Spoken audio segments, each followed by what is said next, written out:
Good afternoon, everyone. Welcome to the Subpopulations at Risk, Addressing Suicide Risk Disparities and Health Disparities concurrent session of the U of M Injury Prevention Center Suicide Prevention Summit. I'm Cindy Ewell Foster, and I will be moderating this session today. Thank you so much for joining us. We're glad you're here. As a reminder, this session is being recorded. Only the presenters and the moderator are visible and are allowed to turn on their audio and video. If you have a question for our presenters, please ask it by typing it in the question and answer box on the right side of your screen at any time. Be sure to indicate who your question is for by including the presenter's name at the beginning of your question. You will notice on the right-hand side of your screen that you can toggle between Q&A for the event and Q&A for the session. When asking a question, please type them in Q&A for the session. Q&A will take place after all of the abstracts have been presented, but we encourage you to send in questions throughout the session so we can have a chance to review them. We will answer as many as time allows. Our presenters will have 15 minutes each to present. There are two other concurrent sessions occurring at the same time as this, and as much as we would like for you to stay in this session and listen to all of these great talks, feel free to jump between sessions. Recordings of all sessions will be released in the coming weeks.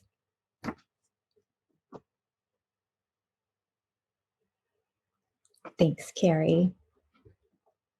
Now, please join me in welcoming our abstract session presenters. I will introduce everyone now so that there's no interruption in the flow of their wonderful presentations, but please join me in welcoming. Our first presenter is Dr. Lisa Wexler, a professor at the University of Michigan School of Social Work and a research professor in the Center for Group Dynamics at the Institute for Social Research at the University of Michigan.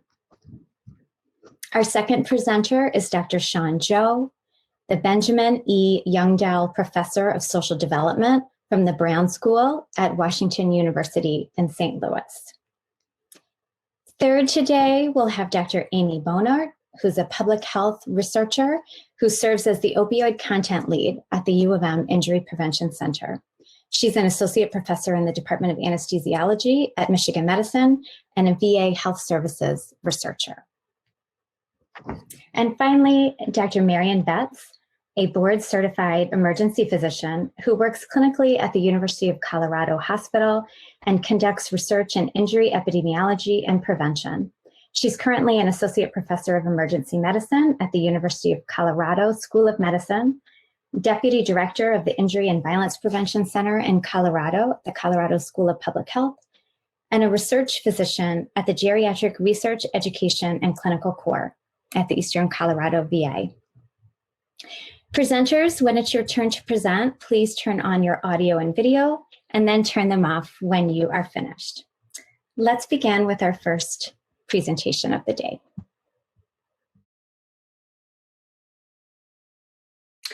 Hello, and thank you for that introduction. I am really grateful to be here and with such amazing other speakers.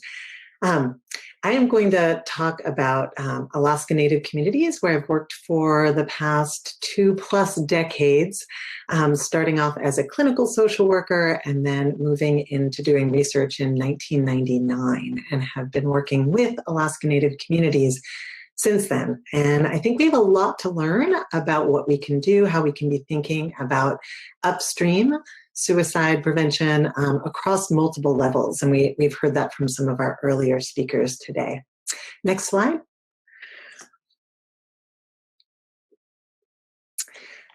So suicide worldwide has a lot of similarities to suicide in rural Alaska. One thing to note is that there are more deaths per year globally, that the US is just a fraction of those deaths. And yet the vast majority of research that is happening on suicide prevention is happening in this high-resourced space. So we really do have a lot to learn about how we can be working in more developing regions, especially when we think about rural suicide increasing over time. And some of the trends that we see with young people globally are similar to the trends that we see in Indigenous communities overall, which I'll share with you in a little bit. As we've heard from the past speaker, from Jane Pearson, she looked at suicide over the last 20 years, and in the United States, we are seeing a growth, particularly in rural areas and people of color, particularly Black communities. And we also heard that firearms are the most common method for fatalities in the US, and that holds true for Alaska writ large. The other thing I want to mention is that most people that die by suicide do not have a mental health condition. And Dr. Brian mentioned that a couple times, that some of the ways in which we understand the problem of suicide really can truncate how we think about the solutions. So I want to touch on these really quickly. The next few slides I have are really more epidemiological in nature, but they really try and orient us to be thinking about Alaska Native suicide as something that isn't an anomaly, but is something that we can learn from and apply to other parts of this country, particularly rural and marginalized communities and underserved by healthcare systems. So next slide. Okay, so our global patterns are really similar to what we see in Indigenous communities across the world and across the US. You'll see that suicide deaths are more common among younger people in low and middle income areas. Next slide. And this pattern holds true for Alaska Native and American Indian populations in this country. Next slide. We've seen an increase over time, and there's that slight dip, but it's still very high. And if we're just looking at young people in particular, the health disparity of suicide is something that we really want to be thinking about and addressing. Next slide. And this is blurry from my end. Hope it's not blurry from yours. But these dark brown areas, this is the state of Alaska, and those dark brown areas are rural and remote. So most of the communities that are in this area, like much of the developing world, do not have roads connecting them, do not have a lot of infrastructure, have a very spotty care system. And if we just now take, so those three regions, which are Northwest Bering Straits and the Yukon-Kuskokwim Delta, are economically disadvantaged and remote and primarily Alaska Native communities. And this trend is important to note because we are seeing rising or sustained disparities in similar kinds of regions. Next slide.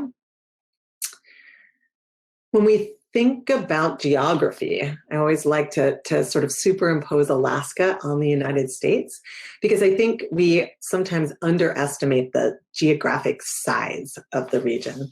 And so Alaska, you can be in some regions of the state and again have to fly long distances to get to medical care. So next slide. When we look at our tribal health system, these lines are flights, so they're air travel. And most of the time in small, rural, and remote villages, people, in order to get care, have to fly. If it's imminent risk, by trooper plane to get to the hub community clinic. And if they're still considered high risk, they're flown down to Anchorage for longer term assessment. So if we're relying on this very spotty healthcare system, we are going to miss a lot of folks. Next slide. So when we think about the research and the amount of sort of intervention development that's gone on in the US, the vast majority have been focused on clinical care and treatment. And really, when you look at both the spotty system in the US, in developing countries, in rural and remote areas, there's a lot less access to these kinds of care. So this slide is really trying to make the case for, we can learn a lot about how Alaska Native communities in rural and remote environments have been trying to address suicide prevention. And are really being able to think about the cultural specificity of both the ways in which people show vulnerability or risk and the kinds of infrastructure that is built, that we can build on in order to begin to address it. So when we think about mental health care and mental health treatment, we really do want to begin to understand how people are accessing it in different parts of the country, particularly in rural and remote areas, and different parts of the world. So next slide. So I'm going to use one example, and this is sort of an overview of how treatment has been working in one remote area of the state, where we have been keeping suicide sort of statistics on attempts that land people in the hospital, so severe attempts, and deaths, and we have that for over 25 years. So in the region, the vast majority of people have experienced some stress. More people than not have alcohol misuse when they're coming into our clinics for suicidal behavior. And many of them have left school. 40% of them, as we heard earlier, are coming into some sort of healthcare setting in the year before they died for an alcohol-related injury. So these are all potential places for intervention. And 62%, the person's family and friends noticed that something was wrong. So these are things that we can be thinking about as indicators of risk and what we can do to, and where we might think about intervening. In this region where, as I explained to you before, our care systems are long distance, 75% of the referrals that are made for suicide risk, 75% of them end up with an inpatient admission.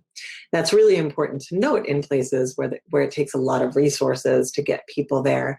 And of those, the vast majority of them refuse care or do not continue care past that and are sent back home to communities that do not have mental health providers in them or have community-based health workers there. And the folks who are sent to inpatient are, most of the time, if it's long-term care, sent out of state. And the results are not great. So, 50% of the people that attempt suicide and 82% of the people that die by suicide receive no mental health care in this system. And that's not to say that the care system is wrong. It's saying that many people don't find that it's a meaningful and important way of getting what they need in these instances. So next slide. What can we learn from Alaska Native communities? One thing that over time, again and again and again, our community partners really encourage us to think about not only considering risk, which I just laid out for you, but to really think about protection and to try and find the kinds of people or the demographics within communities that are more highly protected. So next slide. I'm going to share this slide again. We talked about this earlier, and we really focused in on those young people, those American Indian and Alaska Native youth that are at highest risk of suicide. When we look at elder suicide, next slide, we see that there's actually some protection there. And when we've talked to people in more depth, we've really begun to look at social roles, access to different kinds of respect and different purposes of their lives that are really important. And so when we think about upstream prevention, we can really build on things that are built into the value systems of the communities that we serve. Next.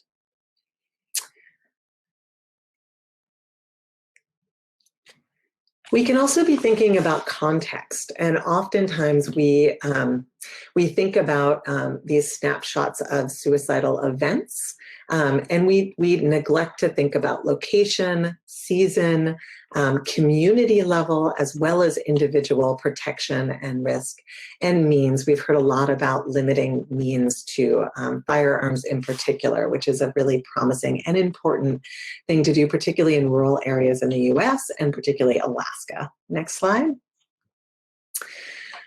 We also have a lot of assumptions about depression, and I think we evaluate or we under-consider impulsivity and things like sleep and nutrition.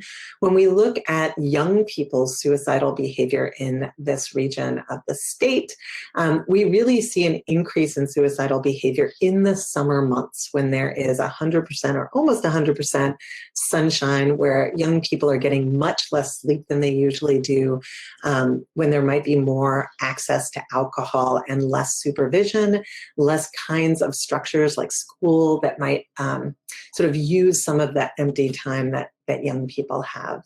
Next slide.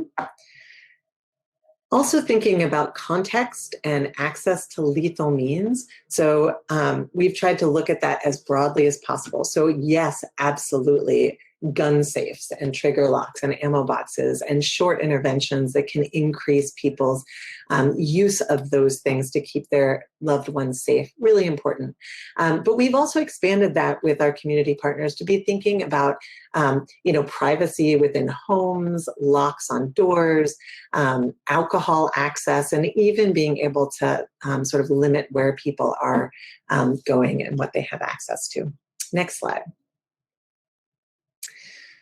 Another really key area to be looking at in places that are under-resourced is the informal helping networks as well as the professional ones. And our interventions can very much build on those helping support systems. Next slide.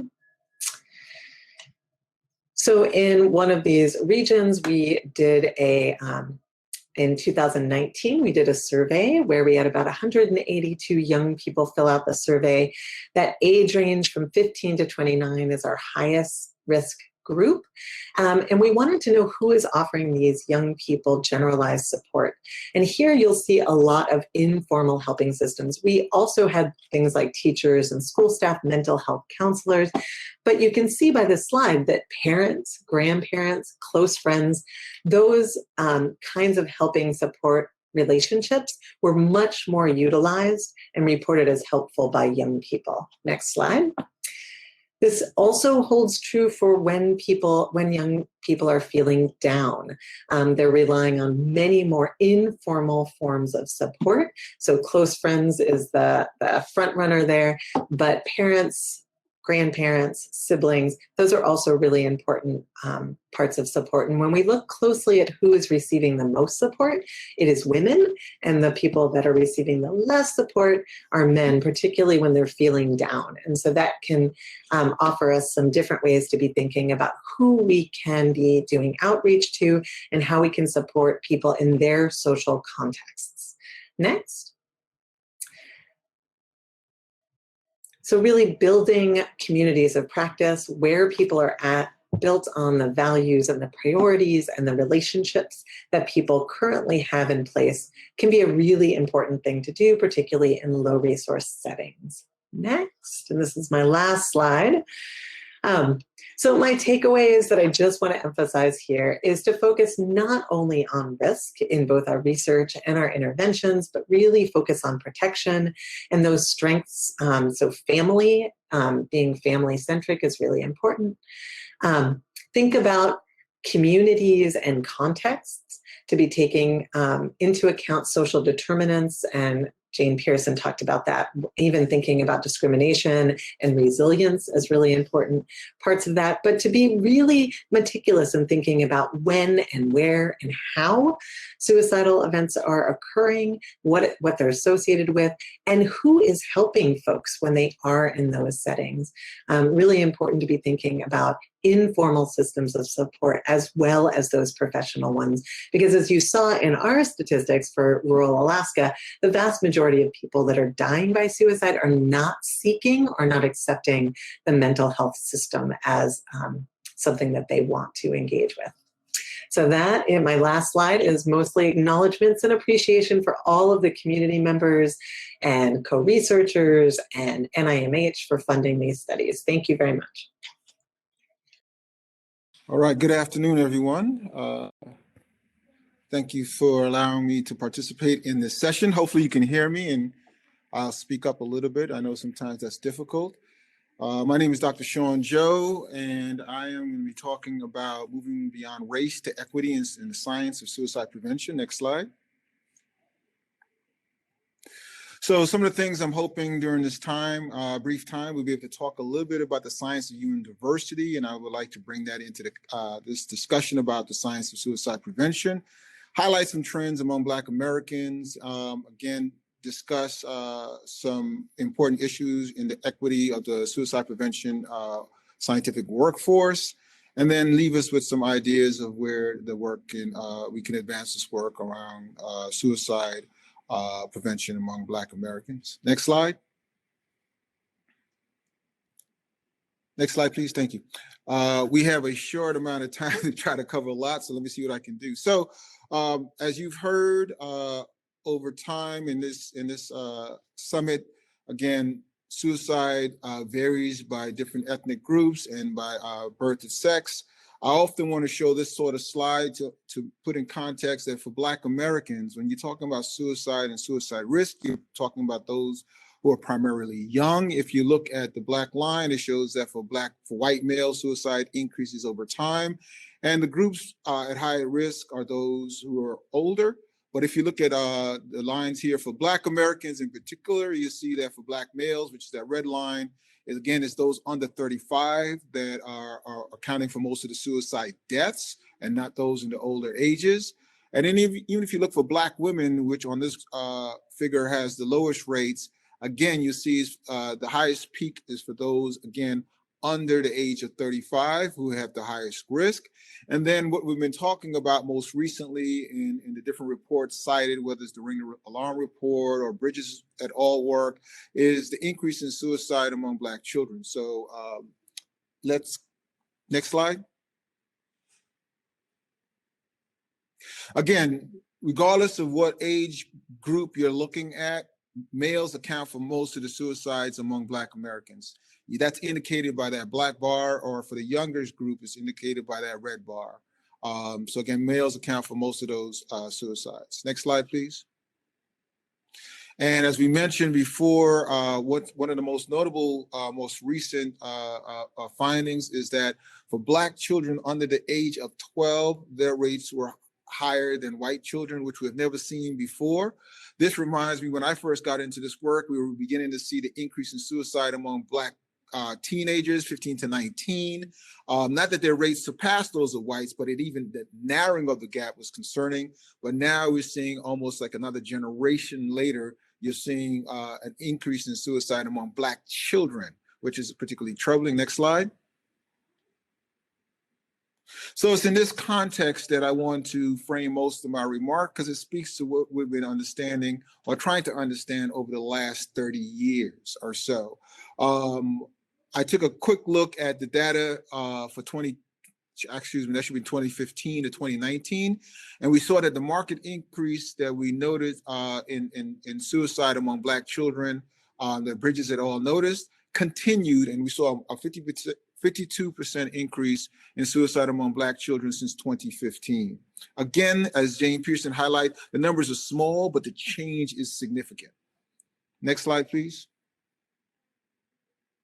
So I want to highlight some key important things that I think put into context where some of our new work should focus on. These things have been highlighted before, but it's important that we advance the work. Again, we have not moved in this direction, and I'm hoping the new mechanisms and work that Jane Pearson spoke about will allow many to really begin to take a look at these issues. So one I want to bring up is religiosity. Next slide. Often we think about religiosity and the role of faith. Faith as, again, in religious practice, it brings about optimism, it brings about hope, and we talk about it as those are the pathways through which it could impact suicide risk. Next slide. We look at it as the necessary fuel to being able to overcome and endure difficult experiences in life. Next slide. And we look at religiosity with some specificity. I've done that with my colleagues there at the University of Michigan. I've looked at organized religious behaviors. Again, that's church attendance. We looked at non-organized religious behaviors. Again, that's virtual services, as many of us is enduring during the pandemic, radio, and then as well as looking at subjective religiosity. How important is religion in your life? Next slide. And to summarize, again, we find that, again, these things are somewhat of a protective factor. They have an impact, particularly service attendance, and these kind of formal participation has been shown to have reduced the risk for suicide, particularly suicide attempts. We find that such affiliations in terms of religious involvement, private prayer, religious coping, religious salience, have been associated with, again, reduced suicide risk. Next slide.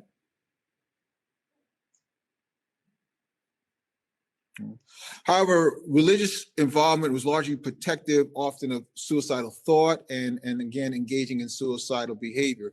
And subjective religiosity, however, in one of the studies we looked at was not associated with ideation or religious denomination, because again, for a long time we said, well, what denomination and does it matter? This goes back to the early work of Durkheim. And again, we saw for some, it varies by denomination, what's the level of risk. Next slide. Next slide, please. Thank you. So we know church attendance matter. We know it might matter because of the instrumental as well as the emotional support one might get from engaging with the Black church. We know the more exposure one gets, again, it might have a reduction in suicidal thoughts or the onset of it. Next slide. We know among Black Americans, these things are particularly more salient, and the broader religious studies tells us, again, Blacks tend to have much more orthodox religious practices and engagement than white Americans in the same denomination. And we're seeing that not for all, but for many, particularly Christian denomination, that they tend to have these very religious orthodox views.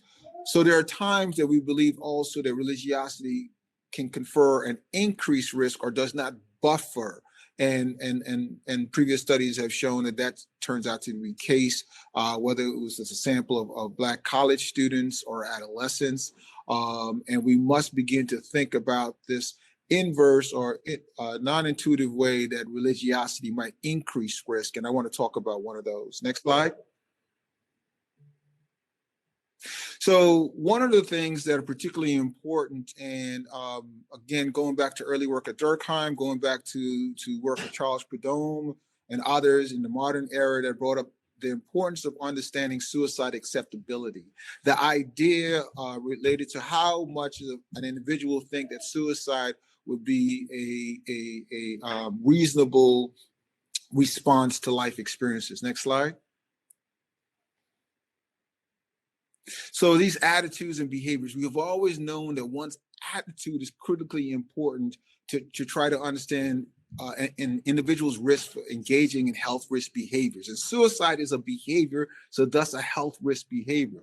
Surprisingly, the association between say, children's attitude towards suicide and suicide behavior is not often investigated. It's not often investigated a lot in terms of adults' attitudes towards suicidal behavior, nor is it included in the theoretical models often that we use to develop research or intervention designs, or is being tested. So I do think this is a critically important thing for us to consider. Next slide.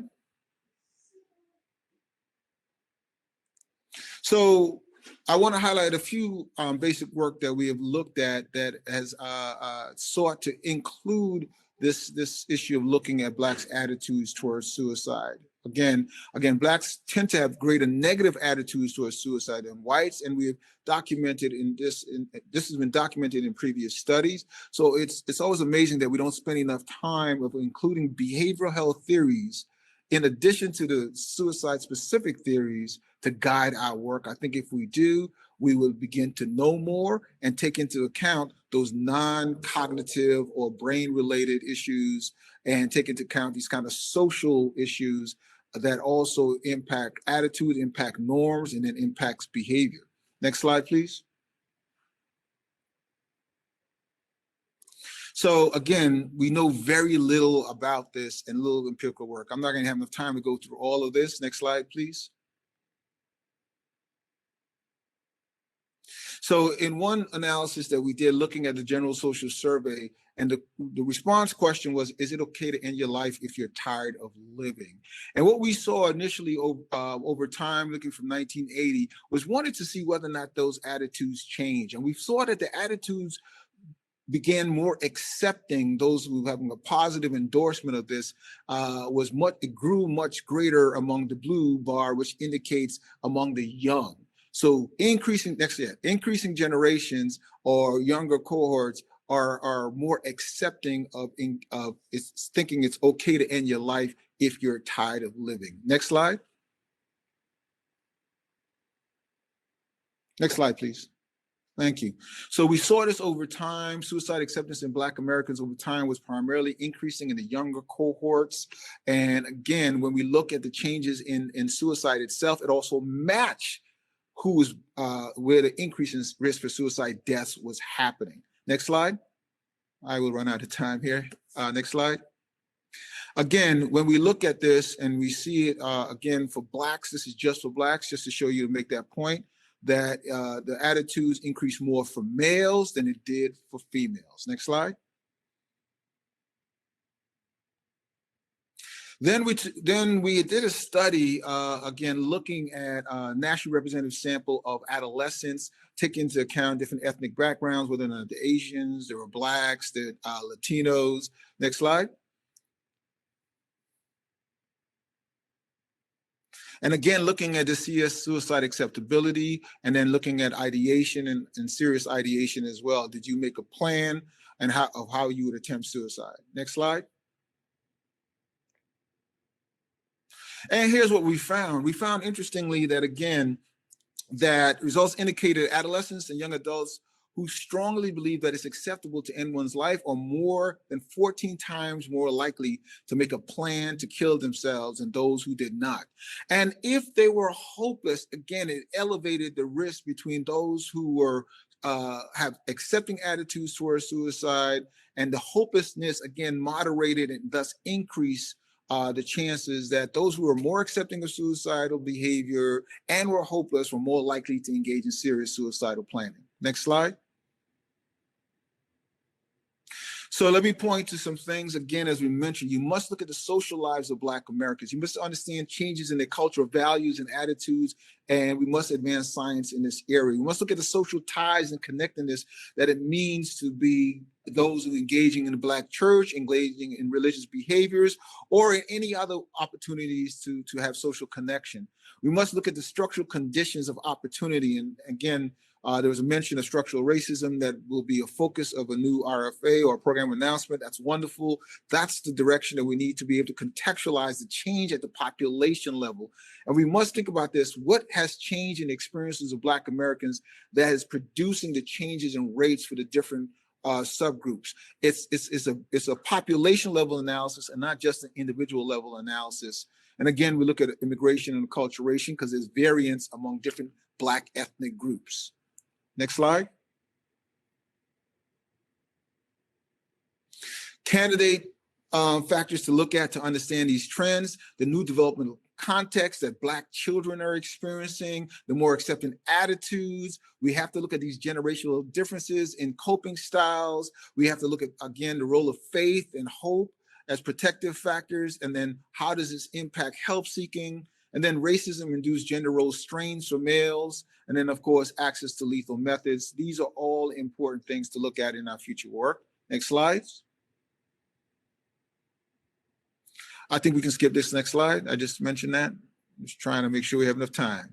I appreciate your patience. So again, we must discuss, again, our ability to address suicide in this context. but we also must think about the implications of this work for not only clinical practice and preventive interventions. We must think about the diversity and equity of the scientific workforce, which has always been the cornerstone of this. Next slide. And here I want to bring to the point, as we focus on scientific equity, next slide, we're really talking about, again, this goes back to Alton Kirk when I first got involved many, many years ago. And Alton told me about his story about the attempt to do work on suicide among Black Americans. And this is borne out in recent analysis as to the disparities in R01 success for Black Americans, even when you control for all the important and other considerations, that their work, particularly during review, is where we begin to lose a lot of opportunity to advance critical science. And Alton Kirk's experiences that he proposed, or even before Kirk, there was Dr. Early's work, they both ran into the same issue. The committee, the school, the program didn't value their prioritizing suicide among Blacks, didn't value the idea. And what the Ginter et al. Analysis and others have pointed to, next slide. Next slide, please. What they pointed to, one of the reasons that often you see these scientific disparities is that the topic, the preference for the topic accounts for 21%, 20% of that disparity, meaning is that the fact that these populations will prioritize these issues and come to the idea that this sort of science and the topic and the mechanisms that they want to focus on, if we don't address that, it's hard to find ourselves 15 years later, 20 years later. And I say this because I have the ability to say where we were and how these issues were raised then and where we are now. We will find ourselves in the same place without advanced knowledge. And understanding the changes and experiences of Black Americans would inform our knowledge base for a variety of different groups, because this is a group for whom they should have higher rates given the amount of stress and experiences that they have and the factors that we think that matter. So I do think, again, if we don't address this ability, not necessarily that you find that people will put in stronger applications, is whether or not those applications are reviewed well enough and you have the right reviewers with the right sensitivity and understanding to be able to evaluate those applications as being worthy of national investment. Next slide. So again, the topic of choice matter. Next slide. And if we're going to make a difference, we can all seek to make a difference with identifying those different pathways and variables that matter. But if they die in review because reviewers don't value them, understand them, don't know the science and the history of the science in those areas, it makes it very difficult for them to give back to program who obviously indicate that they're very interested in this work. And with that, I close. Thank you. Great, thank you. A lot to think about, really powerful. So I'm going to talk a little bit about the social and economic drivers, and I'm particularly going to start with some conversation about overdose and suicide as linked problems, particularly where it comes to opiates, and then use that as a frame to talk about the supply and demand hypotheses of why the rates have been increasing. So next slide. Just to mention, I have funding from a variety of sources, but and these are my own opinions, but they none that would probably present conflicts for this work. Next slide. So these are indexed rates, so meaning change from year to year of deaths in the US. And something that really sticks out to me with this is how so many causes of death have stayed the same, if not declining a little bit with advances in medical care, whereas overdose and suicide really seem to be driven by other forces different from the others, and both are tracking up in the US. Next slide. And I would posit that actually just focusing on suicide and overdose, I think there was some discussion earlier about challenges in classification. I had a paper come out last year looking at deaths that were attributed to psychiatric diagnoses that really probably a lot of them are either suicide or overdose, but don't get considered either when it comes to the way we do all of our research and all of our surveillance on this topic. So there's some attention to undetermined intent overdoses as potential suicide or overdose deaths, and that's the yellow line here. But deaths that are attributed to things like depression, to bipolar disorder, to alcohol dependence, to harmful alcohol use, likely overdose or suicide or somewhere in the spectrum in between, and those cumulatively are the green line there. So actually more substantial contributor to mortality than some of the causes of death we've typically been thinking about as misclassified. Next slide.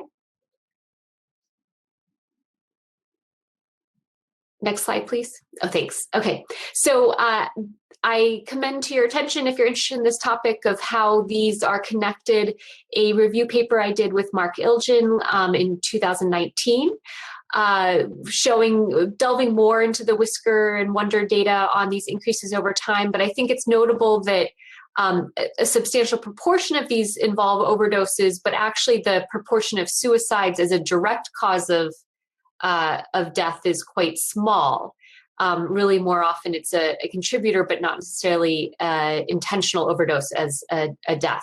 But nonetheless, pain is a major risk factor for suicide death, as well as unintentional overdose.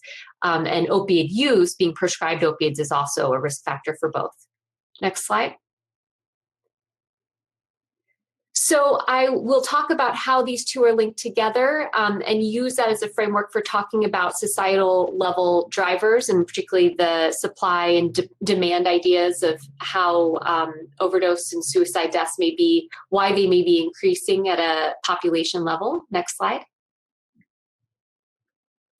So before talking about the drivers, I wanted to acknowledge that some of the issue may just be misclassification. It's very challenging to determine whether death is a suicide or overdose. Certainly the presence of a note declaring intent of suicide makes it easier, but that's rarely present.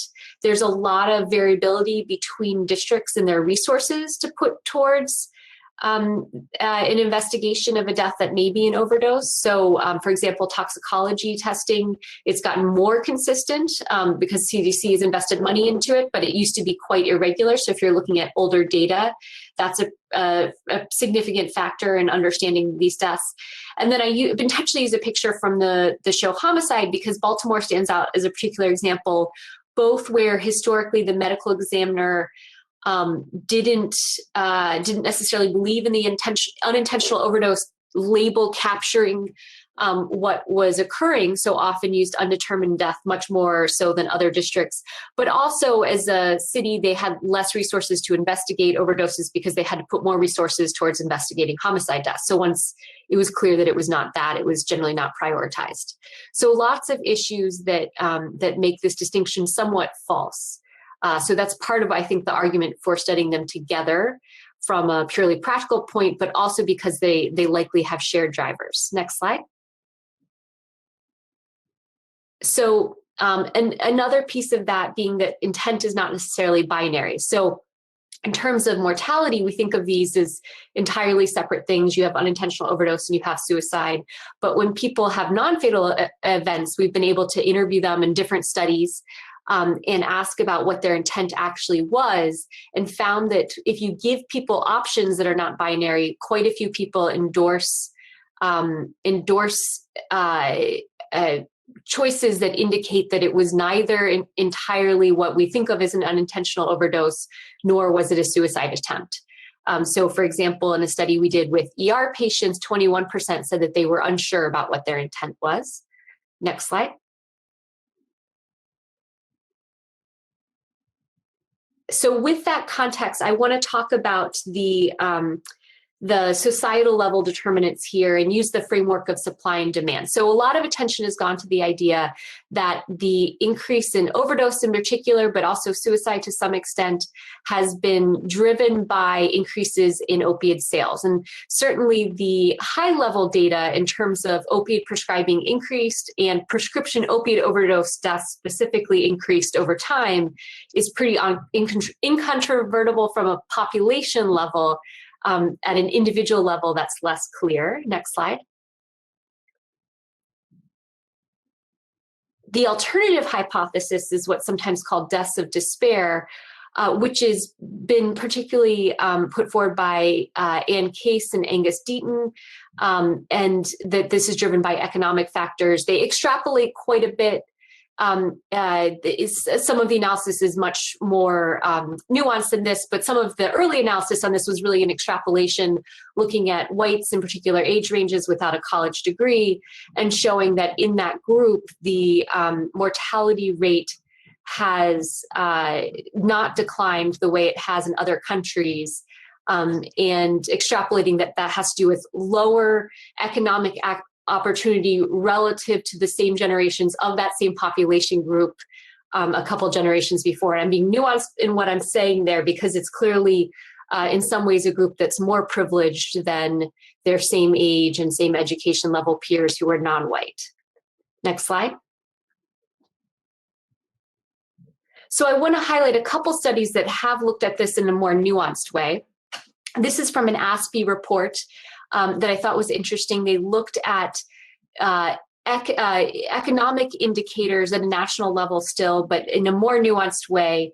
And you can see the solid lines here are two economic indicators, the same in every graph. The time period is just smaller in the opioid-related hospitalizations, and correlating that with indicators on the top level of opiate supply and then the overdose outcomes on the bottom level. You can see that what I think hasn't been talked about much is the potential of a connection between the economic indicators, so poverty, unemployment, and supply. So potentially that there's some degree to which those go together more so than actually the economic indicators and the overdose deaths as seen in the bottom. Next slide.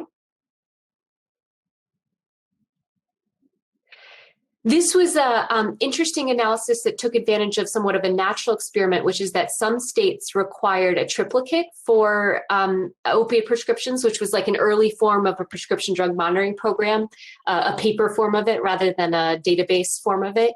And so meaning that there was tracking of opiate prescribing that presumably results in less prescribing, which they showed as well.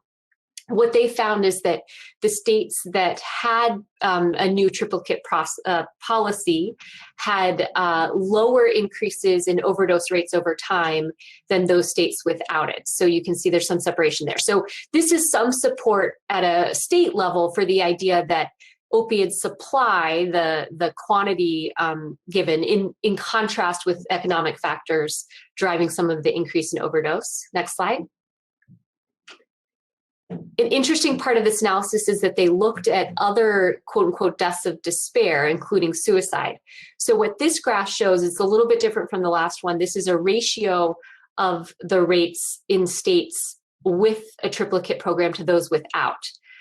So what you would expect if you had a similar effect would actually be a declining line here.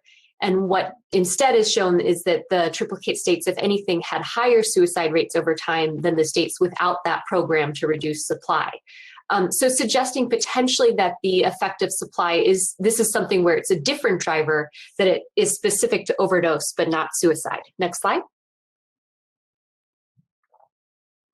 Another interesting study I want to highlight that took advantage of natural experiments, so to speak, was a study that compared overdose rates in counties that had a closure of automotive plant to ones that did not.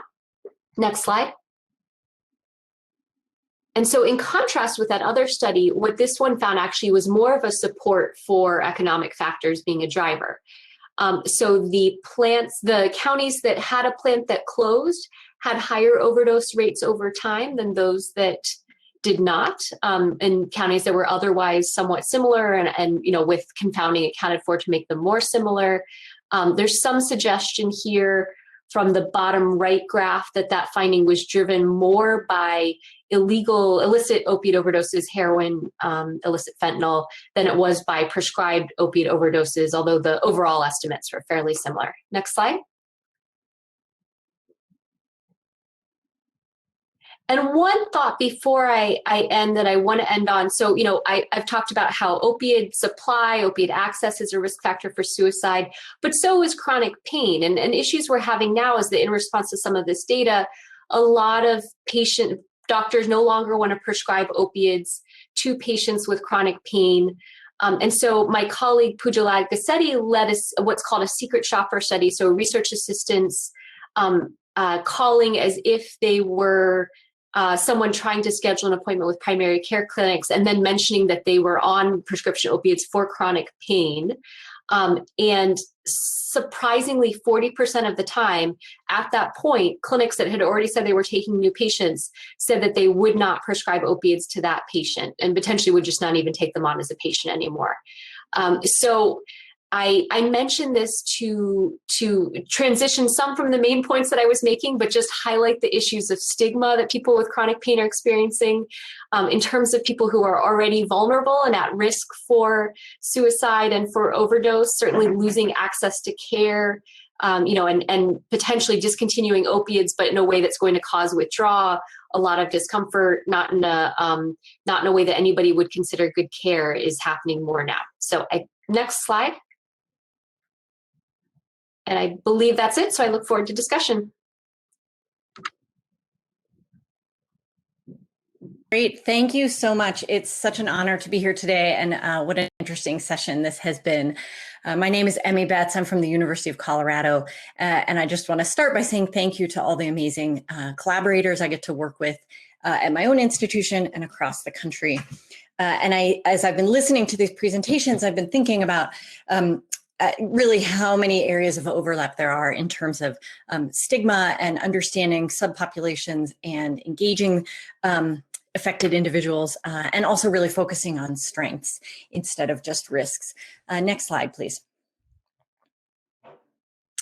I don't have any financial disclosures. I also have a VA affiliation. And as Amy said, my work also, what I'm about to talk about does not reflect the official views of the NIH, the VA, or any other institutions. Next slide, thanks.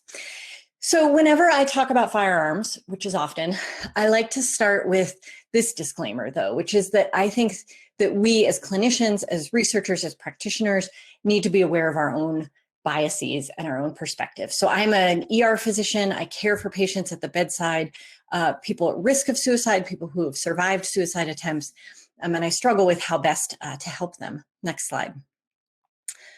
I also am a proud native Coloradan. On the right is my father-in-law, who's a very responsible hunter.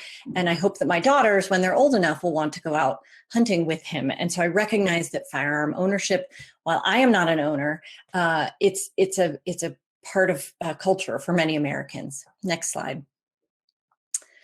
But I, like probably many on this call, have lost loved ones to suicide. Most recently, my cousin who died by firearm suicide.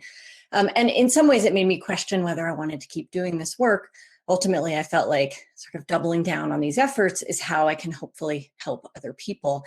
And it was at the same time that we were grieving for him that I was really enjoying the new work I was doing with the Colorado Firearm Safety Coalition, learning from and working with firearm retailers and instructors in finding novel ways to reach communities at risk, specifically firearm owners. Next slide.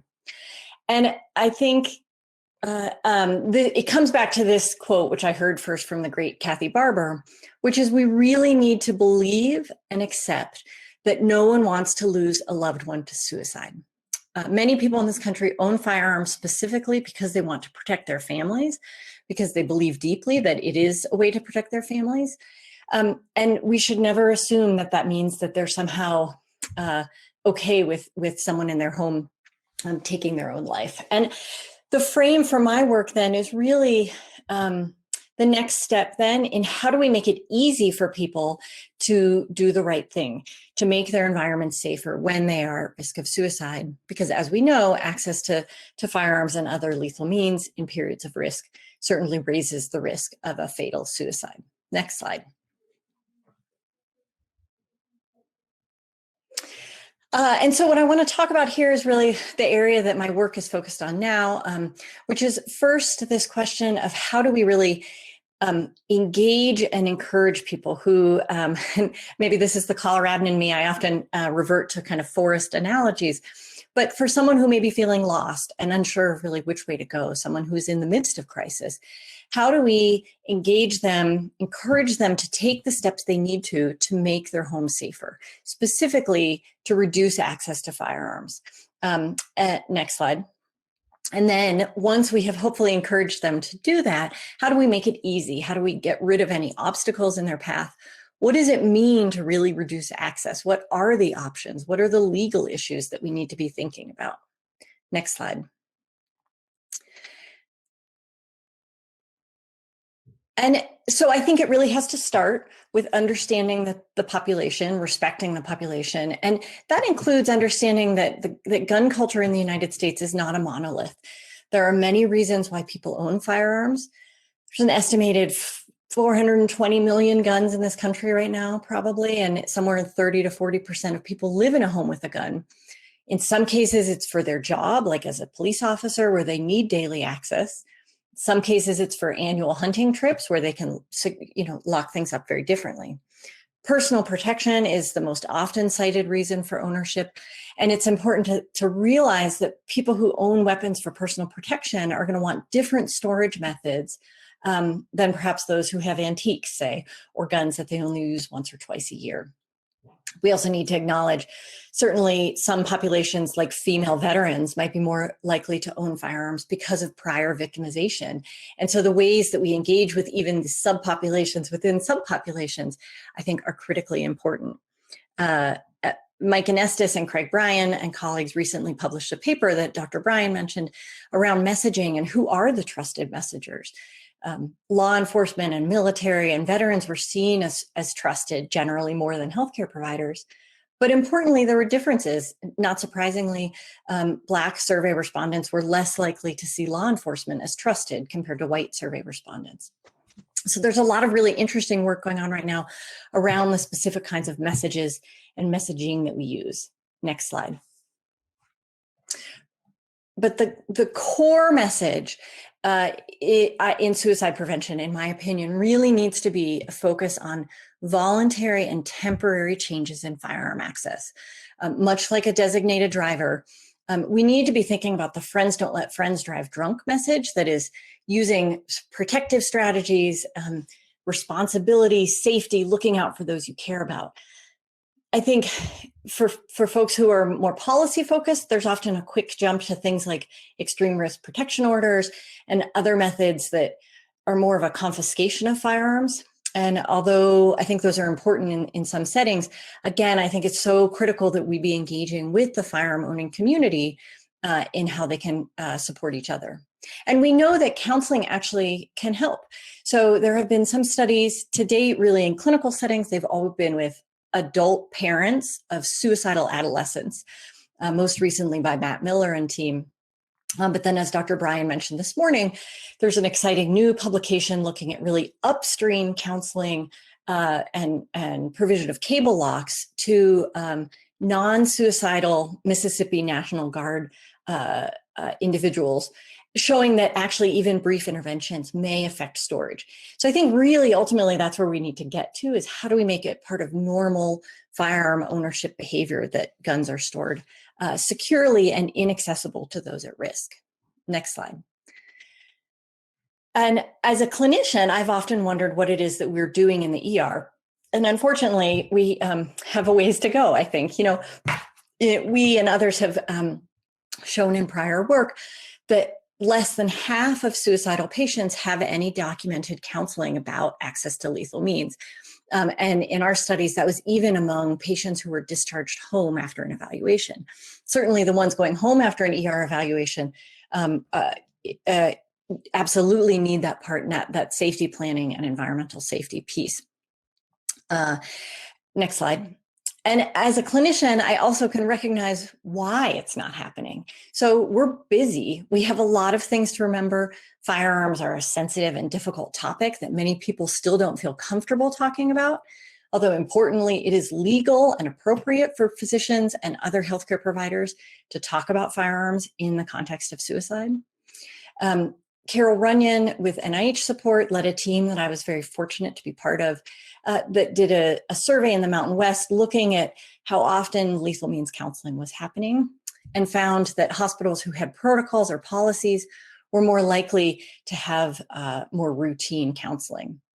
I think role clarity is also important. So in the ER, for example, we work in these big multidisciplinary teams and we count on each other. And so I may think that someone else is doing it and they may think that I'm doing it, and then it never happens. So how do we make sure that people know kind of who's doing what and whose responsibility it is and at what point in care?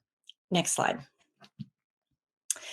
And so as an understanding of sort of these issues that led us to develop Lock to Live with NIH support, it's a web-based decision aid that's intended to support lethal means counseling. Importantly, it is not intended to replace it. But it's not intended to replace safety planning, but it's something that might be used to augment it. It's based on behavioral decision science, so specifically the Ottawa Decision Support Framework, with the idea that we need to address our decisional needs, so knowledge, clarifying our values and our preferences, in order to reach a high quality decision. High quality decision being defined as the one that feels right to us, because when it feels right, we are more likely to act on it. So in this situation, it's supposing that there are multiple ways to reduce access to firearms for a person at risk. And as a clinician, I don't really care which one they pick. I want them to pick the one that they are likely to follow through with. So if I hand someone a cable lock they're never going to use, that has not been an effective intervention. But maybe they're willing to store their gun at their brother's house, which might be legal in the state where they live. And so how do we tailor our intervention so that it's something that feels acceptable and doable to the person at risk, so that they are more likely then to act on it? This is a web-based interface. It's available in English and Spanish. It's free and it's totally anonymous, which was important certainly for confidentiality concerns around firearms questions. Next slide, please. So this is a kind of schematic of what the tool is. It starts with a general section that aims to engage and educate people on why it's important to reduce access to lethal means. And then it moves into the specific firearms module, which has questions about values, preferences for in-home storage versus out-of-home storage, and so forth. We did include medications and home safety because I think, as Lisa mentioned, it's important to take a broad look at all of the potential lethal methods. Firearms may be the most lethal suicide method and the most common, but putting them in context with medications and other potential home safety hazards can also kind of lessen the sensitivity around the topic. Next slide. So we've now tested Lock to Live in a pilot randomized trial in 3 emergency departments with suicidal adults. It had extremely high acceptability. Nearly 100% said it was respectful of their attitudes around guns and that they would recommend it to others at risk. And I'm thrilled that it's currently being tested in 2 large trials in Kaiser healthcare systems in outpatient settings in Kaiser, Washington and Kaiser, Colorado. Joe Nasarno is also leading a team at UCLA to create the version for parents of suicidal adolescents, because you can imagine some of the decisions and counseling strategies are a little bit different when it's a parent for a suicidal youth as opposed to a suicidal adult for themselves. Next slide. And in my last few moments here, I just want to pivot a little bit to another area of work that we are doing. So Lock to Live, it was designed to help that piece of sort of education, engagement, taking the first steps, and providing some of the sort of logistics in terms of removing obstacles. But when it comes to out-of-home storage, there are a lot of open questions about how do we actually do that. Next slide. So Carol Runyon, as I mentioned, led a project in the 8 mountain states, and in a large survey, next slide, found that approximately 75% of law enforcement agencies and about half of all firearm shops or ranges said that they offered voluntary temporary firearm storage. Next slide. This then led us in Colorado to develop a map. This was the brainchild of Sarah Brandspiegel, a colleague of mine, and very hard work by a medical and public health student. And it shows all of the locations in Colorado that are willing to consider voluntary firearm storage. So the red are retailers or ranges, and the blue are law enforcement. Next slide. The map has similarly now been developed in a number of other states. Actually, just today I saw Mississippi launched theirs. This is a slide from Washington State, and what's interesting is you can see there are a lot more blue than red on their map. And we suspect that some of this had to do with kind of who was making the phone calls. So we were calling on behalf of our coalition, whereas they were calling on behalf of a public health institution. And that in and of itself may have affected willingness to participate in the map. Next slide. And so we are thrilled to have now received NIH funding to actually study what the map is doing and whether people are using it and what some of the barriers are. So we are currently deep into the first year of a 2-year award, interviewing suppliers, ranges, law enforcement agencies in Colorado and Washington State to try to understand how these resources might be helpful or not. Next slide. And already, although we're still in the midst of gathering data, already some of the issues that are really percolating to the top are, for example, questions around liability. When can a firearm retailer return a weapon to someone who has previously been suicidal, or a law enforcement agency? What are the costs? What are the legal issues around who can and can't transfer a firearm, for example? And so these then I think can lead to potential policy implications as we think again about how do we remove these obstacles and make it easy for people. Next slide. Next slide. And so where I want to leave you today is just really thinking again, if we are thinking about subpopulations at risk and how we reach them and work with them, engage them in this work. For the firearm owning community, I think it's really, we need to be thinking upstream. How do we engage and encourage action, not just when someone is at risk, but ideally earlier than that for universal changes? How do we also then make it easy for people to store weapons safely? I love Dr. Bryan's ideas around economic incentives. So incentivize people to do the right thing instead of penalizing them for not doing it. Next slide. And then absolutely, it is critical that we be collaborating on these, working with the firearm owning community early in the design of research, the creation of study questions, the creation of study instruments, surveys, and so forth. And then dissemination of results is really critical for how we move this work forward. Thank you so much for having me.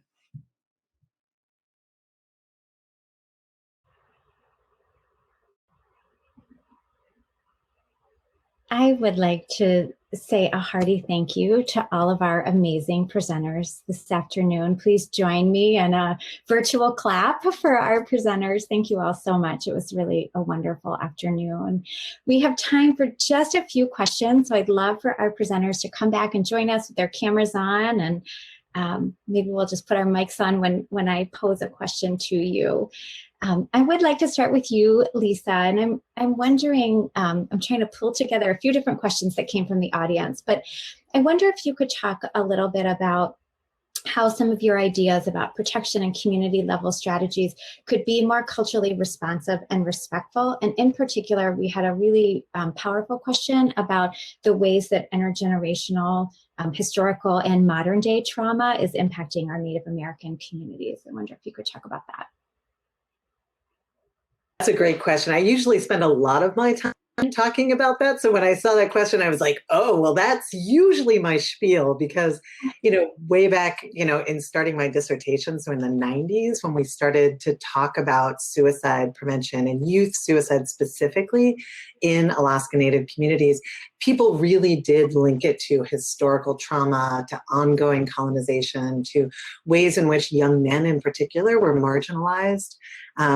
In current day. And really, youth suicide in the communities that I work is a very new phenomenon and was not documented until like the last 100 years. So it's a really important thing to think about sort of social structures and ways in which our communities sort of uplift different kinds of people, which is one of the reasons why I wanted to point out that elders' suicide in Indigenous communities is something that is sort of a health the opposite of disparity. You know, it's you know, elders are really respected, and there's a really important role for them in communities, and they do have lower suicide rates. So that's, I guess, I agree. I thought it was a really powerful way to think about it. And what a lot of folks have said already in thinking about what's meaningful to communities, how can we begin to build on strengths? I would say that working from the value systems and the strengths and the resources and the preferences of the folks that we're working with is really the only way to go to make suicide that's sort of suicide prevention that's really health promotion, that makes pathways for people who are at highest risk to move forward in their lives in ways that make sense to them. So that would be my quick answer. It's really a theme, I think, that cut across all of your presentations today. So thank you all for that. Sean, Dr. Joe, I wonder if you could think with us a little bit about how some of the concepts that you talked about in your talk, you know, in terms of suicide acceptability and the sort of protective factor of religiosity, how that dovetails with some of our national strategies. So things that are coming out of the National Action Alliance, like the Faith, Hope, and Life campaign, partnering with faith communities, thinking about our safe and effective messaging campaigns and the extent to which that might be impacting suicide acceptability. Just want to say thank you for teaching me about this like 20 years ago. I'm so glad to be about it. That's funny. No, I do think, you know, a little bit more science as well and a little more thinking. It's challenging because the church, faith communities are a natural partner. People go to the church for connectedness, for resources, for help, and we want to engage the church as much as possible, regardless of your religious beliefs. Wherever your faith is practiced, you want to go and find those can be safe spaces. But again, we also have to acknowledge that some of the doctrines also have a negative impact on our goals, right? Meaning that for some they're not safe spaces where the issues of shame and stigma still operate. So we have to be very careful, as you know, what we talked about 20 years ago. How do we move forward? So the more we can understand when and how religious practices and the impact on normative beliefs play a role, the better we'll be able to decide how best to incorporate that into our messaging, how best to use it as symbols of hope and symbols of support. So it's not a one size fit all, just like there's not a one factor that determines whether or not someone goes from being in crisis to dying by suicide. So I just say we have to be thoughtful. We have to use as much science as we can get to understand the changes in attitudes and behaviors and include it as a factor in our model, not the single most important, but it's just left out right now. We operate as if we don't have, you know, more than 80 years of behavioral science around attitudes and behavior. Thank you. Amy, I'm going to turn to you next. We're going in order.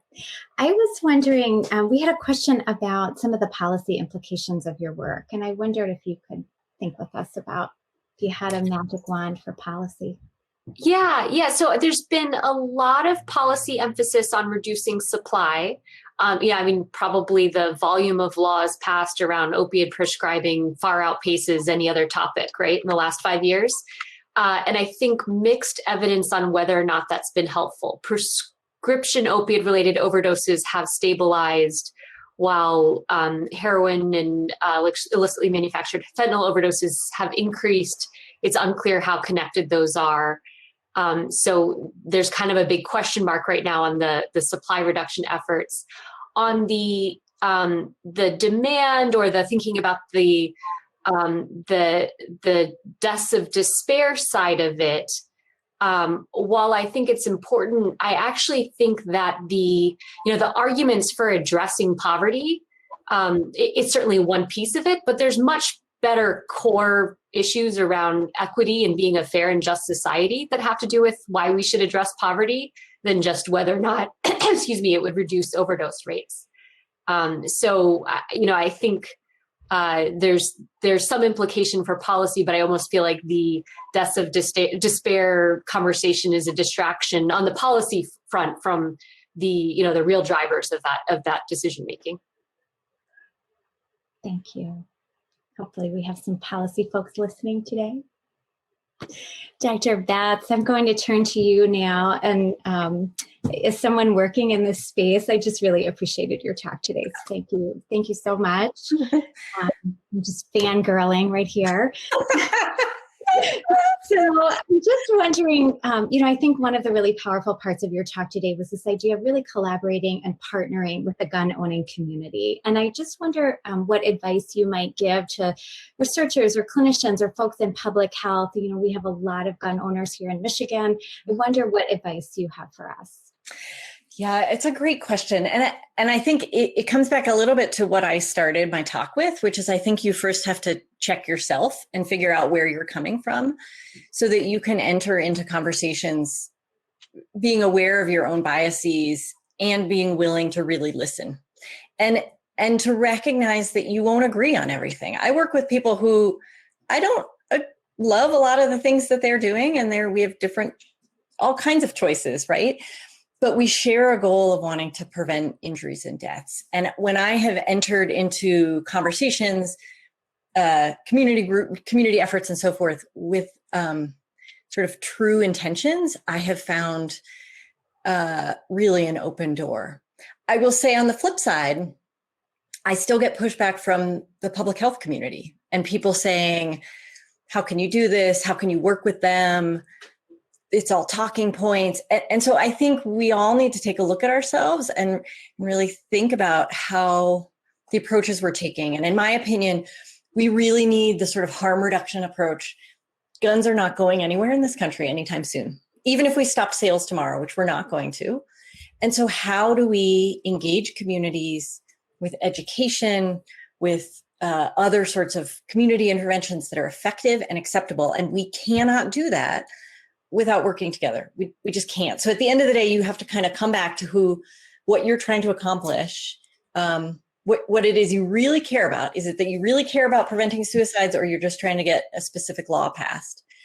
And then decide how we get there. And then I think if you go into these partnerships again with a shared goal and with honesty, I think a lot of amazing things can happen. Thank you. Thank you again to all of our wonderful presenters today. I'm going to wrap us up with just a few housekeeping tips. So glad that everyone was able to join us today. You will be receiving an evaluation survey within the next few days, and please fill it out to help the Injury Center continue to grow and improve this event in future years. Please remember also that the evaluation survey is part of receiving your community education credits. We also want to encourage you to attend our upcoming Ask the Expert Twitter event on Tuesday, March 30th from 12 to 1. You'll know that we had so many great questions today. We were only able to get to one for each of our presenters. So we'll try to be answering those questions live in a few days. Also, if you are not already a member of the Injury Prevention Center, we hope that you'll join. Please go to the website at injurycenter.umich.edu, and you'll get access to our monthly newsletter, lots of updates and events. I get a lot of email, but I always read that one every month. It's always really informative. As a reminder, all of our sessions today were recorded, and they'll be available on our website in the coming weeks. And coming up now is a 10-minute break, and then we will be beginning our 4 concurrent abstract sessions. That starts at 3:30.